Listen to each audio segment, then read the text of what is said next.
Welcome to the Reporter Podcast with Beau Berman.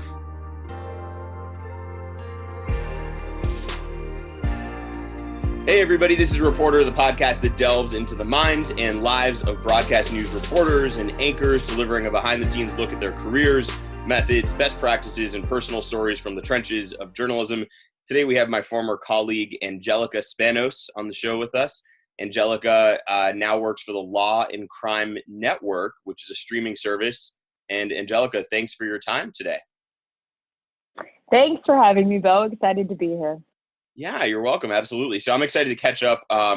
We used to work together, Angelica and I, at Fox Connecticut News, which sort of rebranded to Fox 61 News and then went back to Fox Connecticut. It's hard to keep track, but it's the Fox affiliate in Hartford, Connecticut. So we worked there several years ago together. And you are now based in New York City, Angelica. And tell us a little bit about what you do for the Law and Crime Network. Yeah, sure. So once I left Fox 61, I came to New York and I was working. I still am very much like open to do multiple things at one time. I've kind of taken the freelance route in the business, which first is really scary, but it's really become really great. So I left Connecticut, came to New York, and was freelancing for ABC News and worked through the presidential election in 2016. And then I ended up doing financial news, which is quite the pivot, over at CNN's news source, which is basically their affiliate program. And I still do financial news for them out of the NASDAQ.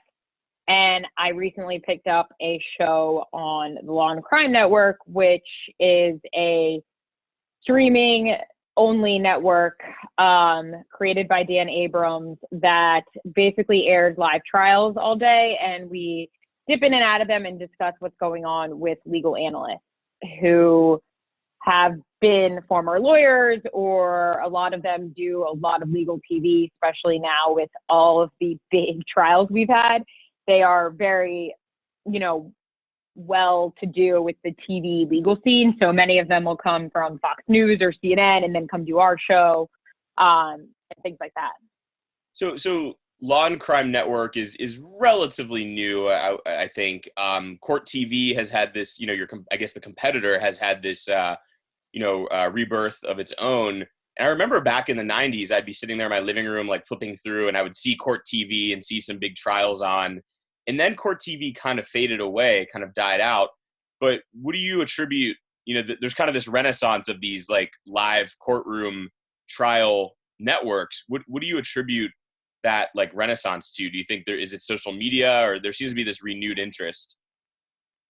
Yeah, and it's really crazy because I think that's why the network has been so successful. There is this audience that loves to know about these live trials, and not only just knowing about them, but actually will watch the court all day long, which is really crazy because for us at Law and Crime, we have our average viewer time is something over like a half an hour, which is pretty long for news programming in general.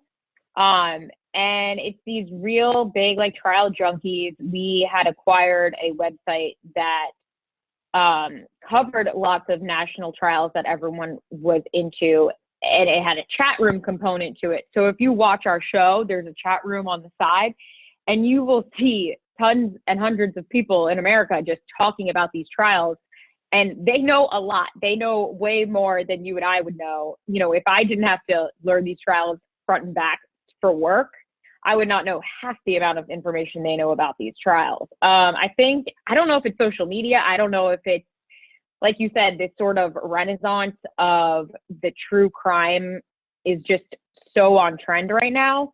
But because of that, we have a ton of eyeballs. We have a lot of money getting thrown our way. And we continually have new shows, new specials coming out, and new partnerships that have made us grow, even since I've been there, which is not even been a year yet. So it's just really interesting. And it's really, honestly, eye-opening. I did not know that there is this giant crime-driven population out there that just loves this stuff. And these aren't trials. Like, a lot of the trials we cover are general news, you know, Harvey Weinstein, Robert Durst, but many of these trials are just random crimes out of Florida or Ohio or wherever, and people still know all the ins and outs. Wow. Yeah, it's fascinating. I mean, it had really, like, you know, when Court TV went away, I thought it was kind of over, and then now it's really come back with a vengeance here, and clearly is profitable, or else you wouldn't have two whole networks, you know, doing it, which is fascinating. So, yeah, Robert Durst, that man, that the what was it? I guess like a documentary about him that was on HBO about 5 years ago. That might be like one of my favorite pieces of television in history. Did you ever see that one, the documentary about him by any chance? Yeah, so that's going to be big for us because I don't know if you know, but the trial is basically starting like Monday. So they're in jury selection right now, and the trial is supposed to start this week. But yeah, because of that documentary, he got charged. And that story just has so many ins and outs. There's a lot of background to it. We actually just ran an hour special on it because his defense team gave us an exclusive interview because he has worked with one of our hosts in the past, and it's a really good special. You should watch it if you loved that documentary. But yeah, his trial is expected to start like in a few days, and we'll be covering that. So I hadn't watched it when it was on HBO the first time around. I actually watched it, I think the last time he had some sort of hearing or pre-trial hearing because of this trial that's starting this week. I ended up watching it, and yeah, it's really interesting. It's really well done.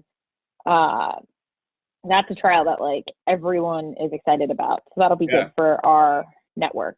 Yeah. I mean, I think, I would be interested in watching portions of that trial.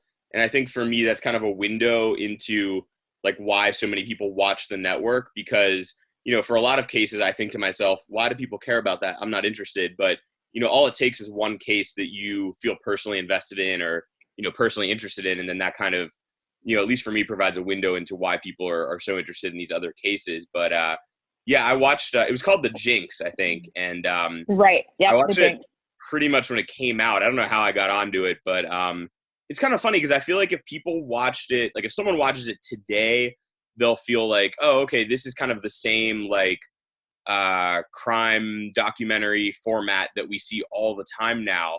But like 5 years ago, it was sort of like still in the nascent stages. Like you had Serial, which was the podcast, and then you had like The Jinx, and like those were sort of the two like well-known things. And then about a year and a half later was when they did I think How to Make a Murderer, the Netflix show. Yep. And then it just felt like, okay, now like the floodgates have opened, and like every new podcast was about documenting a crime and like all these shows, and it really opened up. That really was kind of the first, I'd say like the first big trial that was a TV show in this new just popularity thing of all these trials. Like the Jinx kind of started it all off, and then you had all the streamings, all the networks doing their own little docu-series about all sorts of trials. Yeah, it's really grown. And it's kind of interesting because you never know what like sector or topic could be next. I mean, nobody in like 2013 that I know of was really predicting that, taking a specific crime and breaking it down, would be this huge category in podcasting and TV. And I mean, it kind of makes sense, but, obviously now hindsight's 2020. So, well, just to pivot a little bit, you mentioned how you enjoy now the freelancer life in New York City. And I've heard people talk about that before, about how there's actually a lot of freelancing in the TV news world in New York City. But, your career prior to that had been, primarily in local news and going, from different stations with, multi-year contracts where you were kind of locked in, and then you decided to make the switch. So if you could just talk a little bit about why did you decide to make that switch, and why is it that you find yourself enjoying that now? Yeah, I love it. in the beginning, I think it's super scary, especially coming from having the stability of, okay, you know, you're going to move to this town, you're going to be there for 2.5 years or 3 years, whatever it is, and that's just going to be your life. So you kind of just get set in that, you accept it, and you go from there. But, you know, freelancing is really great because not only the flexibility of your schedule, but just the fact that you get to dictate what you want to do when you want to do it. And for me, like, I really truly like local news, and I loved it when I worked in it. But now being out of the local news grind per se, I don't know if I could ever go back to doing that, honestly. I understand how wonderful it is and how people truly love it and make it their careers.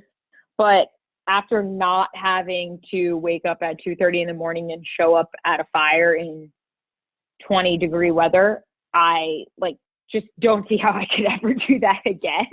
Right. And it's not just like the lifestyle part of it, but I think it's also, like, for me, a big headspace thing. There's something about, knowing that every day is going to be some sort of breaker, or, if it's not breaking news, it might just be the most boring story on the planet about what the county school board is changing or whatever. I really like kind of looking at things on a more, I guess, general scope. I love the fact that when I started writing and working over at ABC, like, my stories were for all the affiliates in the entire country. So I wasn't localizing something, and I wasn't making something so specific that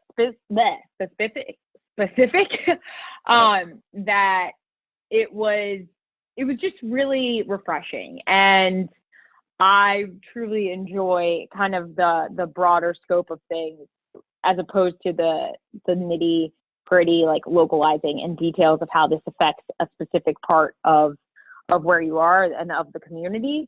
So yeah, I think for not only the lifestyle, but just the day of the way the work flows and the way the day goes for me has been just very, very different, and for the better. I like it a lot more. It can be scary because I've had time periods where it's like, oh, I don't have anything booked for like a month, and you're like, oh geez, like a month, like, what do you do? Luckily for me, I'm fortunate enough where I'm able to still, sustain my life in that sense, and I'm not going to get, like, thrown to the streets because I don't work for a month. But over the years, you figure out how to make it work. Like, if you're really busy for a few months, then you kind of just know how to supplement the next month if you're not. It's also really great because you can actually make plans and, like, do your life. Like, if I want to go, I'm from the DC area, if I want to go home and hang out with my grandparents for, 5 days, I just say, hey, I can't be booked these days, please, please note, and then I won't be booked at work, and I just go chill with them. So it's really nice in that sense too. So you just let the employer, like the stations or channels that you're contracting with, know that the can't be booked those 5 days? Yeah, I mean, typically you kind of have like a rapport and a schedule-ish situation. Like, when I work at Law and Crime, I know my show is, these days of the week from this time. So I obviously will not, like, screw them over and be like, oh, can't come in tomorrow, sorry, on a Wednesday if I'm supposed to do my show on Thursday. But if I know in advance, like, I can obviously easily say, hey, I have to be off this day, like, can't do the show, like, please find, I'll help you find someone to fill in or whatever it may be. And, because I am a freelance contract employee, they can't tell you no. And, you just go from there and finagle the schedule. It's a little bit different for when I work over at CNN because that's an overnight shift. And there's only, like, I think 3 of us who do the job, period. So us 3 kind of more coordinate with each other as opposed to with a manager or someone who makes the schedule. Oh, okay. Interesting. Mm-hmm. Yeah. So have you learned like some new, like have you found yourself kind of learning some new like legal terminology, or kind of, you know, feeling almost like you're a lawyer with this law and crime job? Oh yeah, it's beyond. Like if you watch my first show, I spoke so generally, and I was so much more looking at it as if I was covering it as the day, you know, my story for the day. And it was super, I'd say, like a little bit more lowbrow in the sense of I would keep things pretty basic. And now, after doing it for so long and watching so many of these trials and talking to people who know these inside and out, because if you're a lawyer, you know every single thing of what's going on in these courtrooms and why they're happening. I can now like figure out what's going on, but I don't necessarily know why or the strategy behind it. But these people are defense lawyers for years or former prosecutors, so they can tell you, oh, well, they're doing this because blah, blah, blah, blah. And it's like, I had no idea that was going on. But yeah, I have felt like I've become like this fake lawyer because of it. And it's actually really interesting because the network in general, we don't have many. There's a handful of hosts that host on the network. Most of them are lawyers. There are only two of us that aren't, and it's me and another person who also used to work in local TV. And you know, it's really funny because a lot of people are like, why on earth and how on earth are you doing that? You have no legal background. Like a lot of people ask me that when I'm in interviews or whatever, and I'm just like, well, because there's two sides to how this show goes. It's a 3-hour show that's produced, but it's not written. So I have a producer in my ear the whole show, but nothing's pre-written. So I basically have to either go in early and write in my show and write bullet points or whatever, or like some of these people can just do it completely ad-lib the whole entire show. Wow. So it's the reason why I think TV people are good at it is because we know how to kind of do a live TV show with a guest and with these live feeds. So for me, it came really natural to just be like, all right, we have 2 live feeds going on, this trial in Florida, this trial in Texas. We're hopping between the two. Producer tells you when, you know, if something's on a lunch break, then we're obviously live in the other one and vice versa. And then you have this guest sitting next to you that you have to handle and ask questions about. You also have another guest on Skype.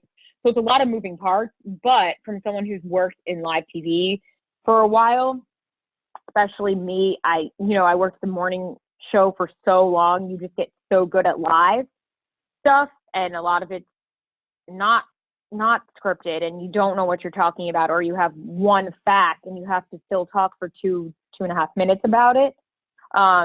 So you're really able to sort of command and do the show that way, which has been really, really helpful for me.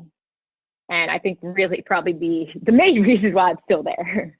Yeah, that actually does sound kind of stressful, you know, like the 2 trials, the in-studio guest and the Skype guest, and having to basically ad-lib everything and go back and forth. But it definitely makes sense that, you know, your experience as a longtime morning reporter and someone who's very comfortable with live, you know, would help.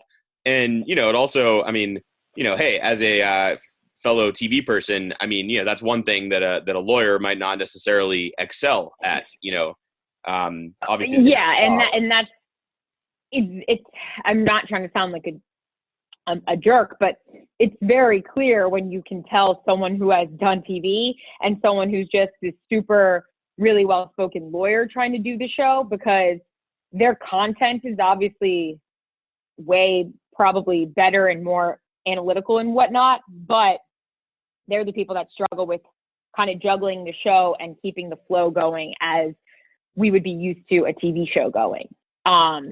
And it's really crazy because none of it's pre-written, as I said. So like for me, I go in and I go into our rundown and I write stuff in where I know it's going to happen. And I know, you know, in and out of our hard breaks or whatever, I will write things there so I can at least get the flow down. But some of these lawyers that do it who have just been doing TV for a while, they don't do that and they ad-lib everything. And it's so hard and really incredible to watch, but it definitely is, it's two types of shows, if that makes sense. Like mine, you can tell I'm definitely a TV background. Theirs truly look like you're having a conversation with just a really smart, like, lawyer person. Yeah.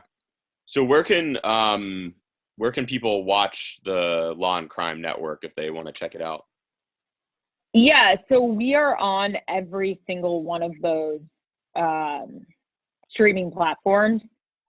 I know there's a million of them now, but you can do Apple TV, you can do Amazon, you can do YouTube. I know there's we have, what's that other one called? Roku, Fire TV.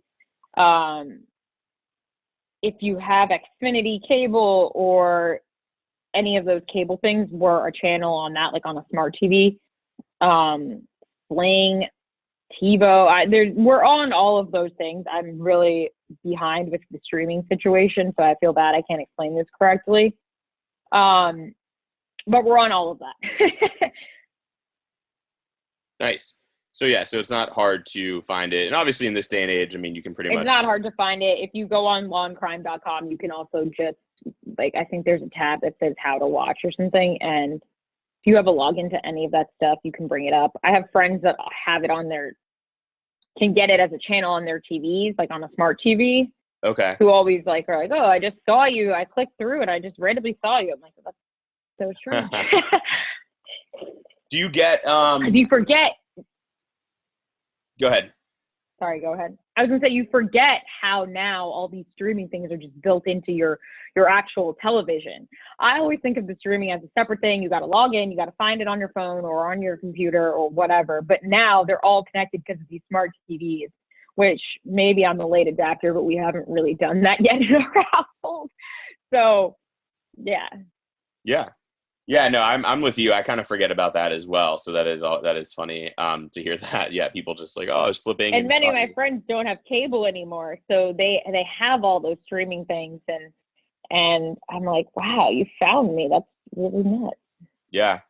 So clearly, the streaming is kind of the future. I mean, it seems to be. Would you agree with that? I mean, where do you see things headed based on your experience in terms of more and more people cutting off cable and less and less people watching local news? What do you have any predictions, or what direction do you see the industry going as a whole? Yeah, it's really incredible how much it's grown, and I think we see that through all these networks pumping all the money into their streaming platforms now, right? Like CBS, I think NBC is about to launch theirs or just launched theirs. ABC has launched theirs, like all these different platforms that are coming out, and now all these people are also creating their own content on them that they're not getting from other people is just mind-blowing to me, because there's so much just stuff being made. I don't know if I see signs of it slowing down. I'm sure it eventually will, obviously, but it's really incredible just because, as I said, I've been at Law and Crime for even less. I think it's almost been a year. But in the time I've been there, just by seeing how much that has grown, and this is a small niche thing. Like, I can't imagine how it is at these other platforms that have, more desirable programming. So it's just crazy. I think it is the future for sure. I think every news organization is going to have some streaming contingent, if they don't already. Like, everyone's bulking up their streaming situations by hiring a ton of people, creating their own content. I know I have a few friends that work over at Fox, and Fox has been doing that like rapidly. So it's just wild, because I think, and I know that the data and the numbers show that the streaming is just growing at such a fast rate. So I don't doubt that it really is important and it is the future. I just kind of wonder exactly how it will all shake out in the end, because I still see a lot of people, us, our age and maybe older, not necessarily doing the cable cutting thing completely. So so I wonder, how it will play out, because I think anyone younger than us doesn't even sign up for cable anymore, whereas someone like me, or even the older generation, my parents' age, like they're not cutting their cable off, and they're not really going to those streaming sites and the streaming platforms. So I think they'll both have to and will coexist for a while. I think it'll be interesting to see how they then mesh together a little bit later on. Yeah, that's the big question, how it just like kind of shakes out in the end. And we've kind of been in this like gray zone for a while now where they've both coexisted, but one has not kind of killed off. Yeah, and one struggles, obviously. Yeah, so I don't know. It'll be interesting, but it's definitely, I think also when you're in it in a niche situation, or your content is not general, right? It's a little bit different, because for us over at Law and Crime, for example, we have a very specific audience, and they are coming in droves.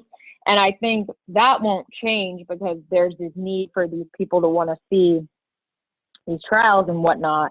I don't know how it works if you don't have more of a super focus. Yeah, for sure. I mean, do you think that does it mean less? Does like the streaming revolution mean less jobs for people like us, like on-air TV people, or does it potentially mean more jobs because of more niche programming, or where do you see that going? I don't know if it's less. I think it's different jobs, and I think it's more of what we know of reporters or whatever you want to call them, anchors, hosts, who can do all the tasks and the multiple things, right? Who can produce, who can edit, who can write, who can then go on air. I think it's more of that than less jobs. But there's also this other thing where now, because everyone has a phone and everyone can create their own content, you have these other people coming into the scene who aren't TV people, who are now all of a sudden on TV, right? Just because they had this internet following or Instagram following or YouTube following or whatever it is. So, it's funny, I talk to so many people who are like, oh, so-and-so just got this job because she has 20,000 Instagram followers or whatever. And I'm like, oh, wow, that's crazy. Yeah, she's never been on TV before, but she's got these Instagram followers and she talks into her phone all day. So boom, here she is. Yeah. I think that's a different thing that's playing a big role in people like us who go to school for this, who maybe have wanted to do this forever since they were children.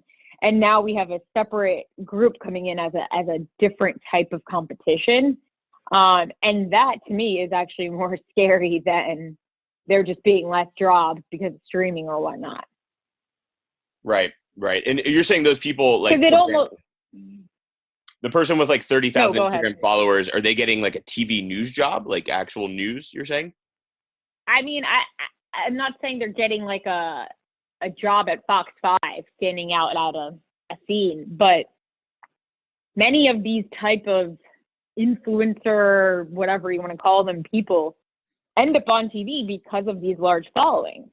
And prior to this time, that wasn't an auction, right? You didn't look for people to fill your spots because of a social media following. You looked at people's resumes, their skills, what they've covered before, major news events they've gone to. Now, that's kind of on the back burner, and it's all about, oh, so-and-so has this many followers. Like, this is great. If you look at a lot of those more magazine-y news programs, Extra, Access Hollywood, things like that, E-Pop and stuff, they just hired a ton of people here in New York because they're trying to expand that pop culture coverage, and not a single one of them comes from a TV news background. So it's just really interesting to me to see, someone like you or I who went to school for this and is extremely capable of doing it is now being pitted against people who are, just really attractive people that happen to have a viral Instagram page. Right. Yeah, no, that is definitely a thing. And I mean, one, argument for the classically trained people is that there's like a certain credibility that comes with it. But on the other hand,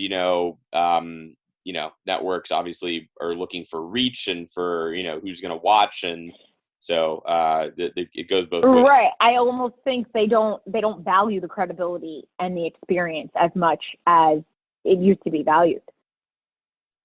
Yeah, I mean, that's possible. And, part of that is probably a mistake because that credibility is very important. If someone who, has taken media law classes, and who has been classically trained and, is under the guidance of a station with ethics rules versus someone who's not had any of that, it's a big difference. Mm-hmm. But having said that, we've also seen instances recently where someone who was pretty esteemed, like Matt Gutman for ABC News, was suspended over an issue with covering the Kobe Bryant death. We've seen David Wright with ABC News who just got suspended. And so I don't mean to pick on those guys. I like ABC News, but there's even been other scenarios, right? Or even Brian Williams, several years ago with the infamous, exaggeration about the helicopter. What was it, on Letterman? And then he gets demoted. So, I mean, the point I'm making is like, he was also doing the South Carolina primary coverage last night, which I thought was pretty interesting. I was like, isn't he supposed to be like done in the back burner here? Right. No, they're just gradually moving him back up to that front burner of stories. They probably are, actually. They're probably like slowly inching him, towards the forefront again. And a couple of years from now, we'll hear a bigger announcement that he's back as host of, But yeah, they're just getting him warmed up for the election. Right.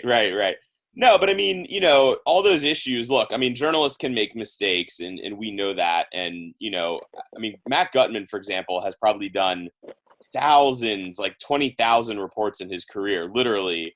And he made one mistake, and maybe it wasn't even him. Wait, what did he do? He said that all the kids were on the helicopter, right? And they weren't. I think it was that. I can't quite recall. It was something like that. Yeah. He was like, yeah. I think like all 4 kids or something like that. And yeah.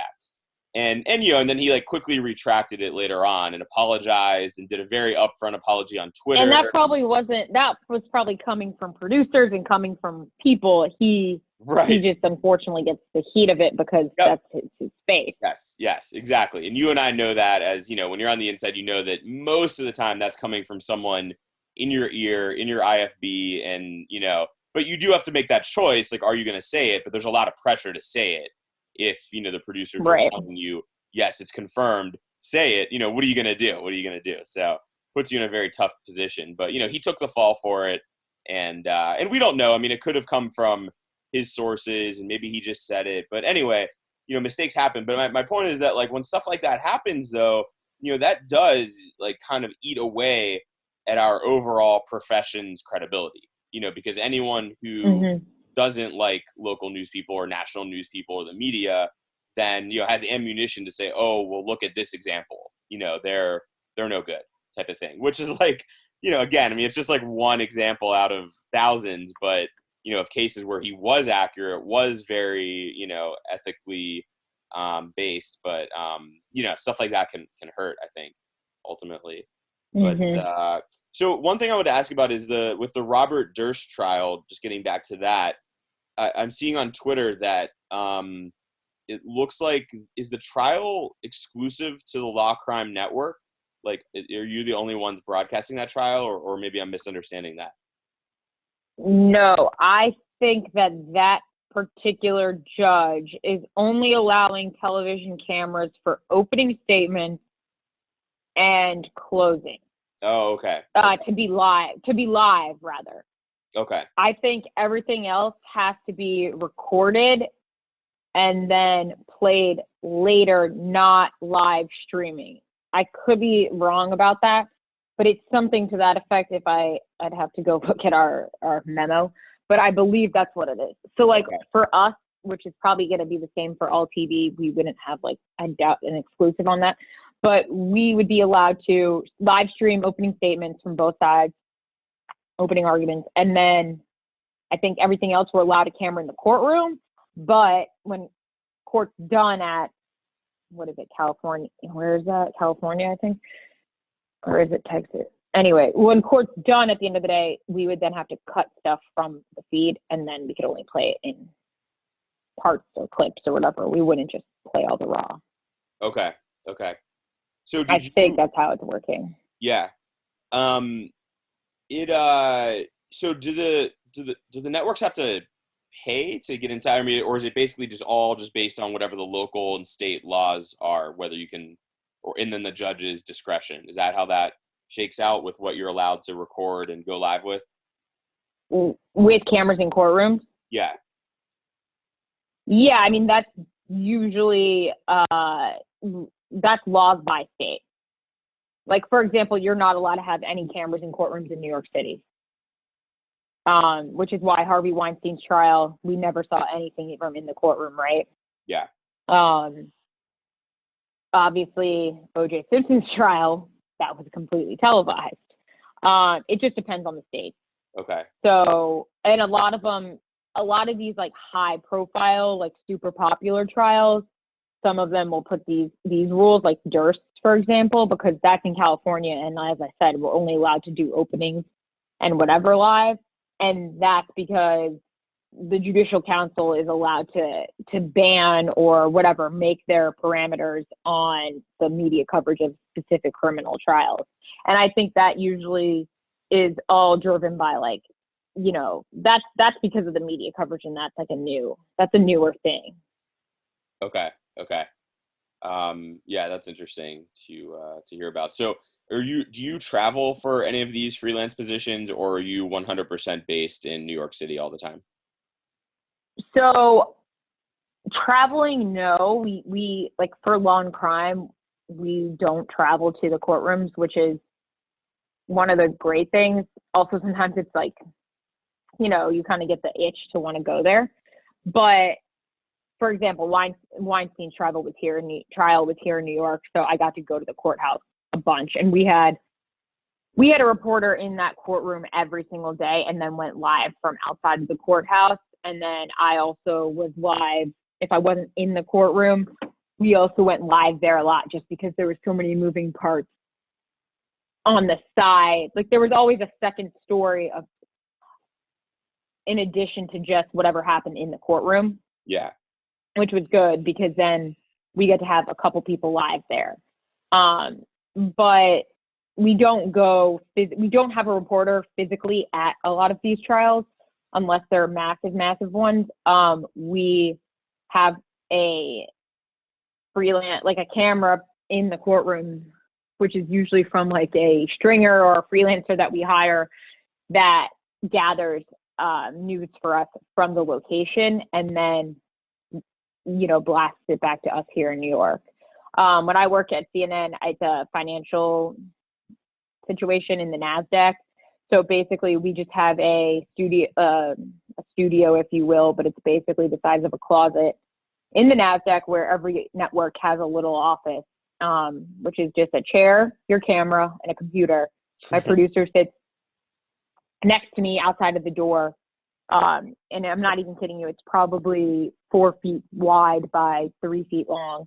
I sit in there, my producer's on the other side of the door, and we do 16 live hits or so, just like that. And it's just us two, and that's it. Wow. Yeah. That's interesting. Yeah. And did you, I mean, it strikes me as like the financial situation is, you know, to my knowledge, you didn't come from a huge like financial background either, similar to the law thing. Yeah. It's weird because I hadn't had a financial background, obviously, because I worked in local TV, right? But my first job out of school was actually over at Bloomberg News. And for whatever reason, I always bring that up when I talk to people, because I feel like it makes me sound very smart, for lack of a better term. Like, yeah, I love financial news, worked over at Bloomberg. But at the same time, financial news, the great part about it is it's pretty black and white and cut and dry.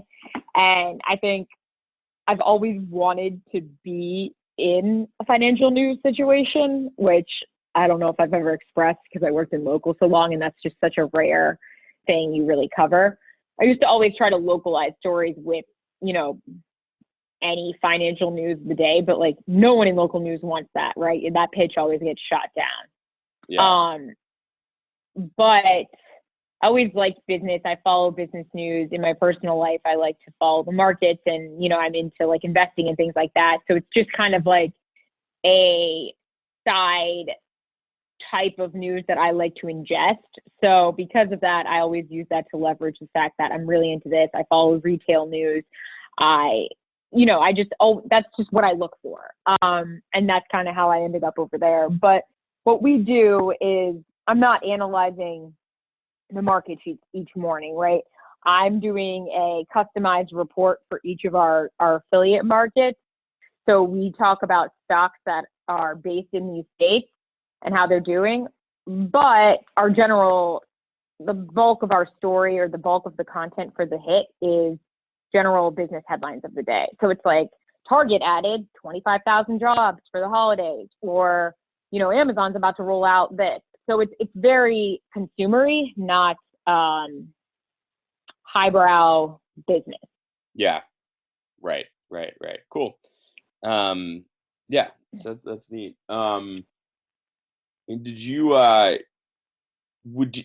covering the Weinstein trial that's a historic trial. That's kind of it. What would you say is your favorite or biggest or most memorable trial that you've covered while in this current job?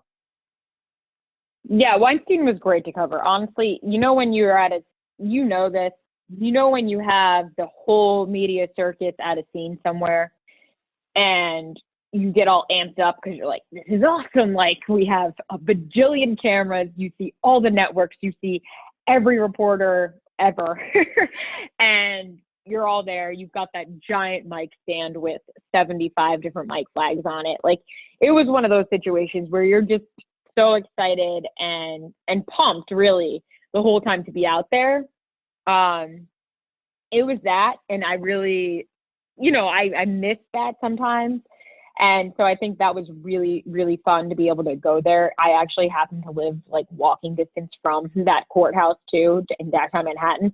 So if anything ever happened, or if we got word that, someone was speaking today, or there was a protest or whatever, I was able to run over there real quick, which was nice. I really enjoyed that because there was also, like I said, so many side stories going on aside from whatever was going on in the courtroom. We had the accusers protesting. We had the whole women's movement out there a lot. Gloria Allred every day would give a press conference. So there was just a lot of other sidebar stories that I got to dip into, which was nice because, again, I'm not the legal expert. So me sitting in the courtroom wouldn't be as valuable as me being outside or on the side doing those other types of stories, which I have much more experience doing and could do those much better than if I was sitting in that courtroom every day and had to come out and say, this is what the prosecution argued, blah, blah, blah, blah. So that was a really big trial. I'm sure you saw it was just such a media circus that those always get me. Unfortunately, they're usually bad scenarios, but they always get you pumped up, right? Right. Yeah, absolutely. Yeah, no, there's definitely that feeling that you have. And I think part of it is like you recognize that when all those other stations are there, all the national coverage, and it's a bonanza like that this is like the biggest story of the day, usually. Right. It's rare when you're like a local person or a more niche person that you're at that thing. It's only like a handful of times when it's like truly like the story nationally and sometimes even globally, like, of the day. And so it is like there's like a very like palpable buzz and like in the air that you can feel, at those sort of scenes. It's such a different vibe. Right.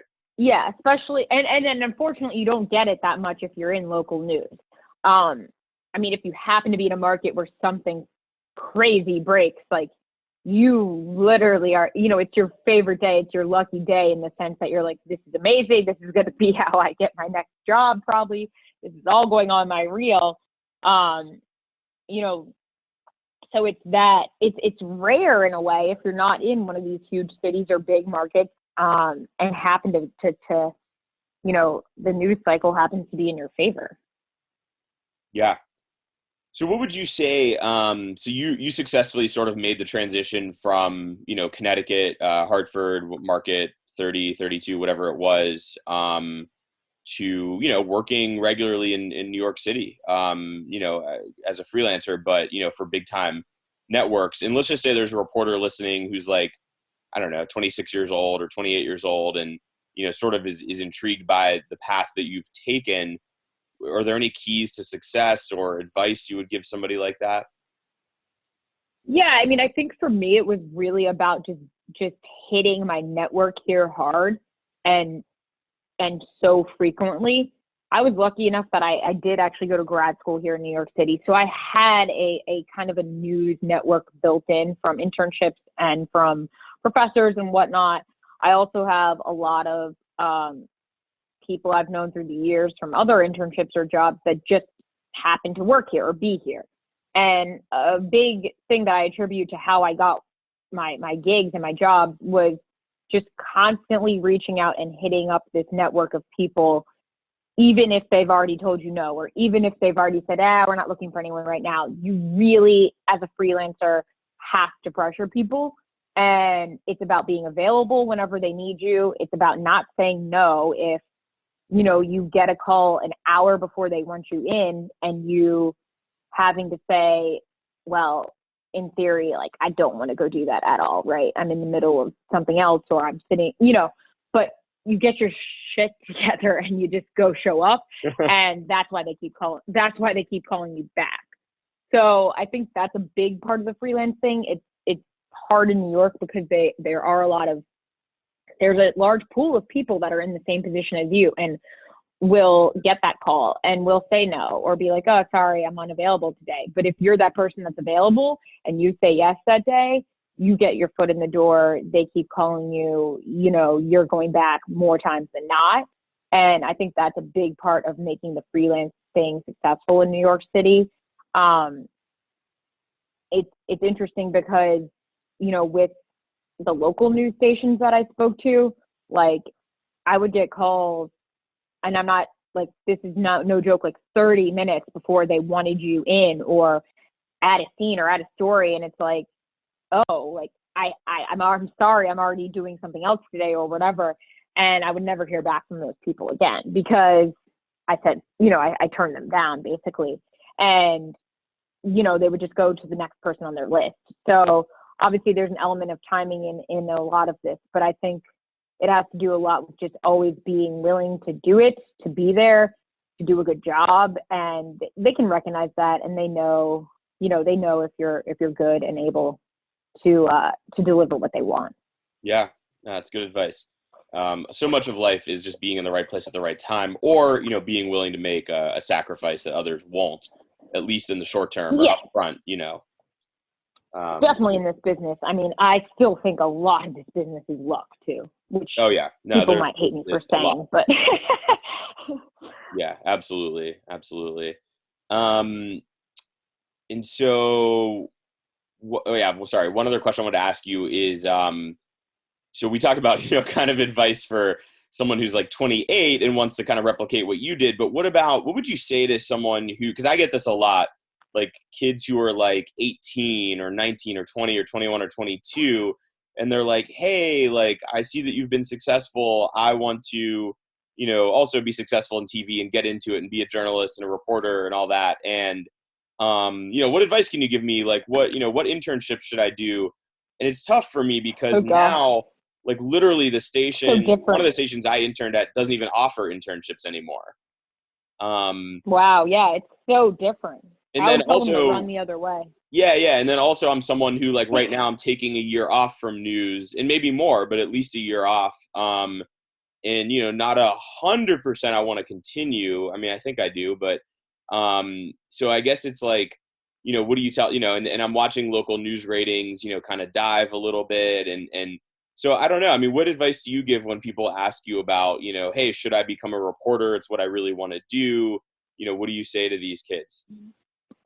That's tough. especially because at their age, it's just so different than what it was for us, right? Right. We were told to follow this concrete path, go move to Timbuktu, go work in Market 200 and work your way in.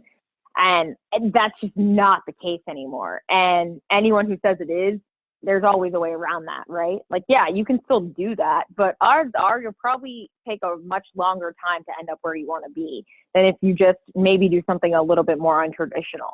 I think the untraditional path to TV is now almost becoming the normal. Mm-hmm. So, I mean, for someone that young, I think what maybe the best advice I could give was find out what you really like. If it is a specific niche thing, if it is business news, if it is, courts or crime or whatever it may be, if it's something completely different. Like, I know tons of people who have had these off the wall, not off the wall, but just not run of the mill interests, and now are thriving because they happen to be the expert in fly fishing, and now they have a television show on it. So I think it's about finding something that you really, really like and just going full send into that, and even starting your own Instagram page where you are talking into your phone, or making your own stories, or starting a blog, because all that will at least give you reps and credibility and stories into that. And then, now with all these streaming pop-ups and all these new little publications or niche websites for every little thing on the internet and every little thing out there, you could probably break into something that way. Right. I think having a specialty now might be a little bit more important than backward when you or I went into the industry. Because in my sense, like, if you can report and if you can write a story and get that done, you could really do it on any topic. And that might just be because we come from local news where that's your job. You wake up one day and you're like, okay, it's 9 a.m. I don't know anything about this, but by 6 p.m. I know everything about this inside and out, and I can explain it to everyone in layman's terms very simply. And I think that's a great skill that we've been able to develop because we worked in local and because that's the nature of the job. But I don't know if that's the same for someone who's now 18, 19 and wants to go do this. Yeah. Yeah, no, for sure. I don't know. It's really hard to say, because then a part of me is like, I don't even know what I would say, because how do you break into this anymore? Because it's just so different than what it was.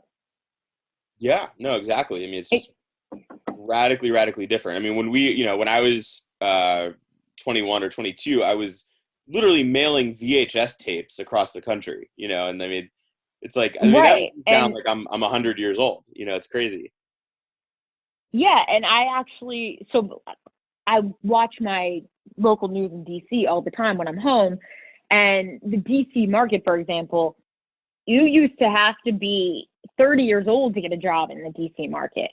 Now I watch all the locals there, and there are children that are the reporters now, younger than me. And I'm like, whoa, when did this happen? And that's the top market, and that's the nation's capital. So it's just so different. I think a big thing is just, having a specialty. And if you don't have a specialty, just making a really good reel, showing your personality, showing what you can do, proving you can report, having, the background that you can write.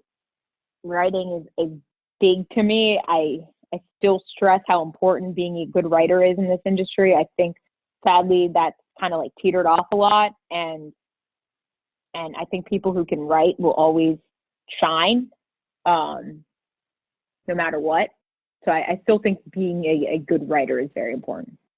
Yeah, absolutely right. Some of those, it's a skill that no matter what you're going to do is really important. And, and being a good writer, a lot of that is reading, actually, which some of, people sometimes do less now than I think they used to. But that's true. Well, hey, thank you so much for your willingness to come on to the Reporter podcast, my little hobby here that I'm... I've really enjoyed listening to it. You're doing a great job, and all the guests so far have been awesome. I've listened to a lot of them. Oh, wow. Thank you. Which would have been a couple of your favorite ones to listen to? Well, so I really am like a podcast person. Like, it might be just because I commute a lot in New York and, you know, everyone's always in headphones here.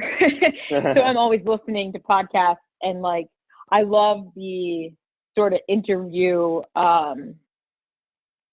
type, you know, I love the interview format of any podcast, whether it be this one or not. But I've known some of the people on yours, so that's been good too. But right. I loved the most recent, because I didn't realize, I don't know how you know him, but I didn't realize I had already followed him on Instagram, and I was like, oh my God, I know that guy. The Inside Edition reporter that you had was great. That was, I think, the most recent one. Yeah. But then I listened to a ton of the older ones. Of course, I listened to the one with you and Dan Abrams because, again, I know him. So yeah, I don't know. They're just all really interesting. Awesome. Thank you for listening to it, and thanks for coming on. Oh, and one other question I forgot is, do you ever see any familiar faces from our Hartford, Connecticut days around New York City and TV now? Do you ever bump into anybody? Yeah, I've seen a lot of people actually. And I want you to name some names. I just saw Jenna DeAngelis the other day at Weinstein. Okay. I know of her. I've never actually met her. We did not overlap. But I know of her for sure.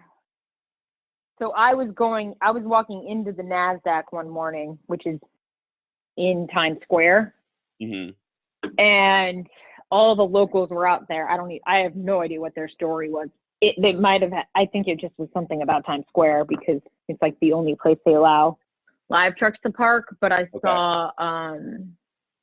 saw Katie Corrado and Jenna again. So I'm trying to think of what other. They're all in local here. So I've seen a lot of those people. I don't know. I see a lot of people. I'm trying to think from Connecticut though, because you know I just know so many reporters, but I can't remember how. Yeah. You start to forget how you know people and where you met them first. Yeah. And then I'm like, wait, how do I know them again? So, but yeah, I've seen them. I see. I still speak to a lot of people from the market. I'm very good friends with Kate Rayner still. I talked to Abby Nisgoda. She worked at NBC. So yeah, I see and talk to many people from the market. Gotcha. Cool. Yeah, actually, now that I think about it, I saw Jan Carabeo, a very random place. Oh my God, really? Yeah. We didn't get a chance to talk a lot, but it was because it was at the Emmy Awards, which were held in Pittsburgh. They were like the Mid-Atlantic region, and they always hold them in like Philadelphia. But for whatever reason, they chose Pittsburgh last fall. And so I ended up like, you know, I had no idea she was going to be there, but I like saw on the program, it said, you know, Jan Carabeo. And I was like, oh, hey, I know her.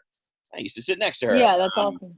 So, but like it was, I kind of realized it like in the middle of the actual Emmys. So I just like went up real quick and said, what's up? But, you know, and then I think she left early essentially because her thing, you know, was announced pretty early in the evening. So, but yeah, so, you know, it's a small world, and, you know, it's funny to see familiar faces so many years later.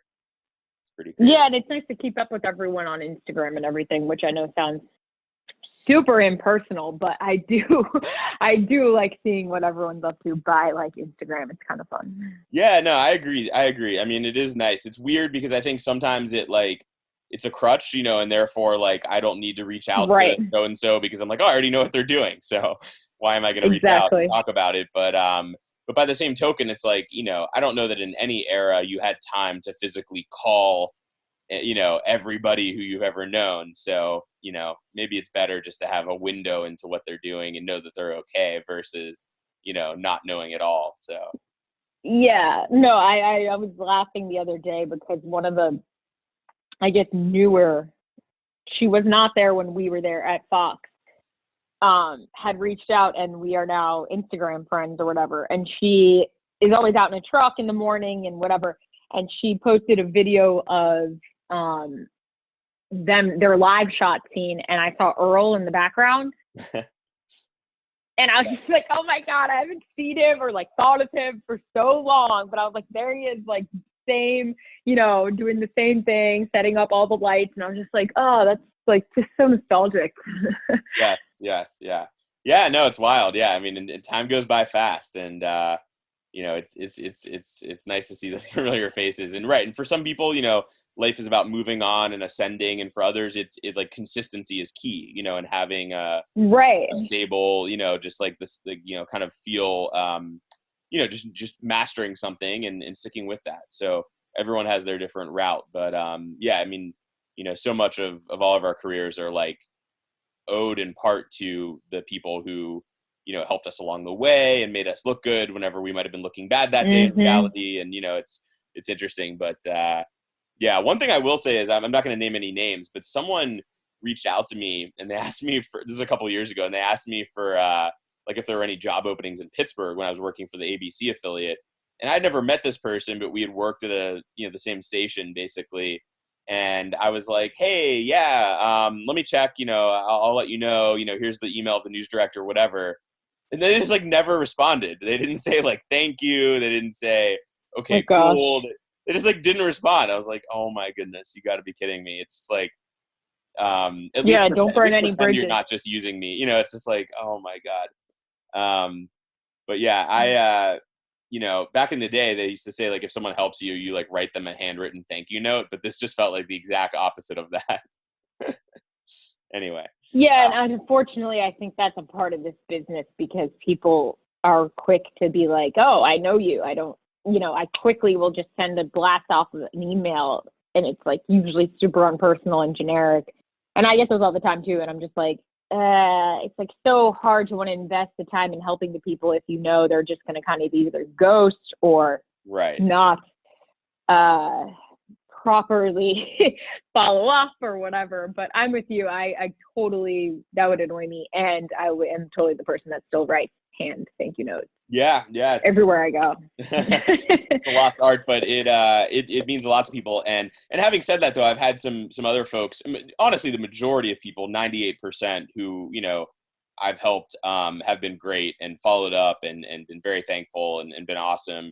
And of course, there's been 1,000 people that have helped me over the years who I try to keep up with the best I can. But yeah, right. So it's that was definitely an anomaly and an exception, but it was interesting. It surprised me, but I will say that person skewed more to like the Instagram side than the classical TV side. So maybe it had something to do with that, but who knows? So yeah, maybe. Anyway, this was great. Thank you so much. I'm starting to move away from the rapid fire questions of like, what's your favorite coffee flavor? So. Oh, I loved those. Oh, all right. Let's do a speed round then. We'll do. You want to do 5 minutes, 4 minutes? Here we go. All right. Because you're an avid listener of the podcast, we'll go ahead and do it. All right. So. Hey, I also promoted your podcast, by the way. You did? Wait, when? Where? How? You know how there's like that giant TV news women Facebook group? Have you heard of like the buzz around it? I should know that this exists, but no, I didn't know it existed. All right, so there's this like Facebook group. It's called like TV News Women, I think, and it is massive, and it is just girls and women that work in TV, local TV, whatever. And it is, I'm not even kidding you, I think it has like 10,000 members, and people talk about anything and everything, makeup to maternity leave to whatever. But I took a screenshot of your thing because someone was asking about podcasts. And I was like, this is a great podcast if you're looking to hear from other reporters, whatever. And then someone else in the group was like, oh, I worked with Beau too. Like, I love his podcast. So, boom. Thank you. That's awesome. Thank you very much. I had no idea. All right, so let's do this. We'll make them quick. But all right, so what is your preferred method of working out? How do you work out? Oh, geez. I'm pregnant right now. I haven't worked out in months. Right now it's prenatal yoga on my floor with one of those streaming apps on my computer. Love it. All right. What's your when you're not pregnant, what's your preferred method of caffeine intake? Is it Red Bull? Is it coffee? Is it nothing? What is it? iced coffee, no matter the temperature outside, iced latte with 2 Splendas. I know it's like even in the dead of winter. Yes. Got it. Okay. What's your favorite place you've ever traveled? It can be a city, a country, a continent. Greece, Greece, that's right. my homeland. Yeah.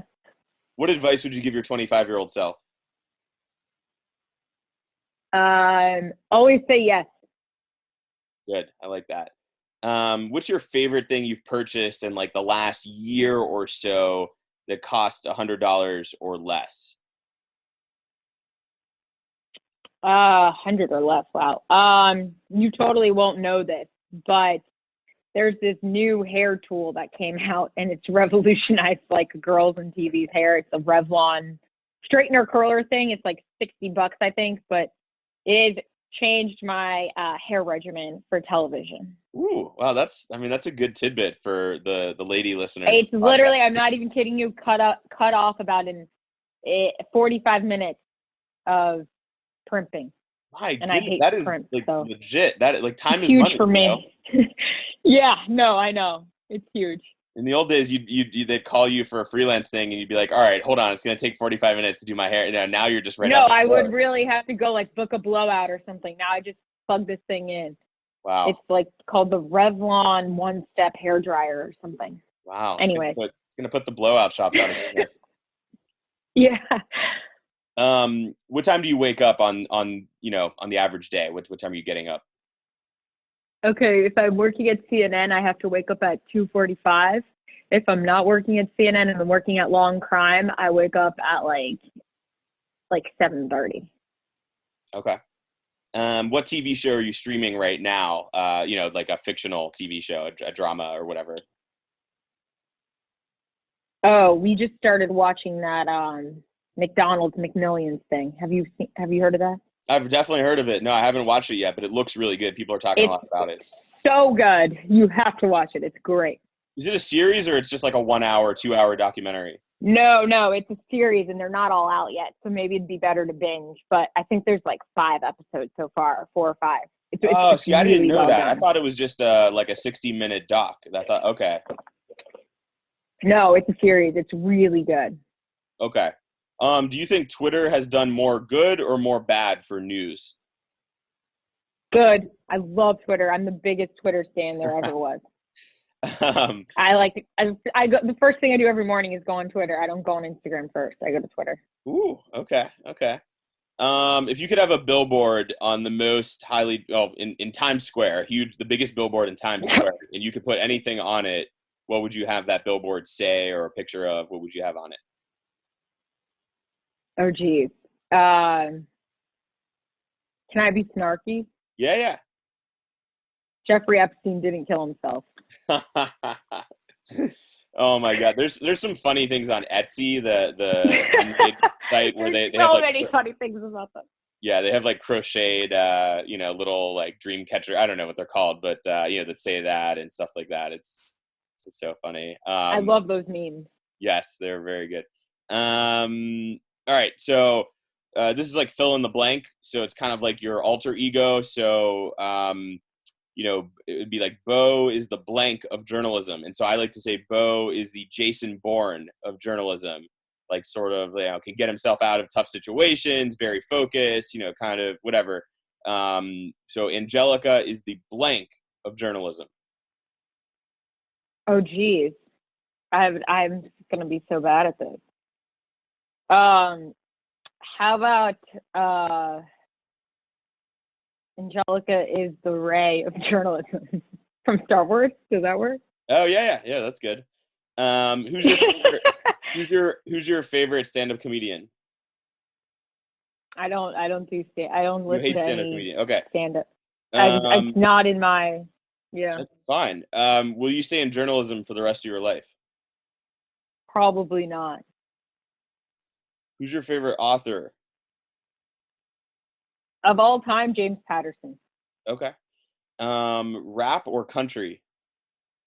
Country all the way. Oh. Cats or dogs? Love country. I'm not really either. Neither. Okay. I'm sorry to say, yeah. Stick mic or lavalier mic? Oh, love. Always the love. Pink or blue? Pink. All right. That was awesome. That's such a random one. Pink or blue? Yeah, I threw that one in. Well, you have a baby on the way, so I was trying to like kind of. Oh, I'm having a girl, so I had to say pink. There we go. So we got a little announcement out of you there. Okay. No, I don't know. That was super random. Yeah, that's what happens when I'm like thinking on the fly.